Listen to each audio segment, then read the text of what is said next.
বিয়ের পর এটা আমার দ্বিতীয় নবান্ন। অ্যাকচুয়ালি টেকনিক্যালি কিন্তু তৃতীয়, বাট দ্বিতীয়টাতে মানে আগের বছর আমরা এখানে ছিলাম না, ছিলাম হচ্ছে ব্যাঙ্গালোরে আমার শাশুড়ি মায়ের ট্রিটমেন্টের জন্যে।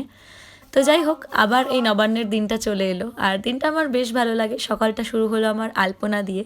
আমি খুব একটা ভালো আলপনা দিতে পারি না, বাট ওই আর কি কাজ চালানোর মতন দিলাম। পুরোহিত মশাই এদিকে চলে এসেছে আর এখানে মামনি জোগাড় করছে সবার খাবার দাবার পুজো হয়ে যাওয়ার পর। তো দেখতেই পাচ্ছ কি সুন্দর করে মামনি থালাটা সাজাচ্ছে।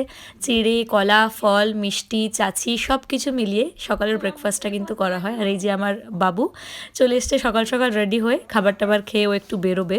ও আজকে যাচ্ছে পাটনা, ওর এক বন্ধুর দিদির বিয়ে। তো সেজন্য বাবা ওকে ছাড়তে যাচ্ছে ট্রেন ধরার জন্য।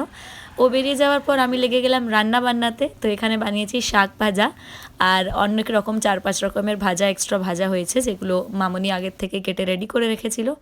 এই যে এখানে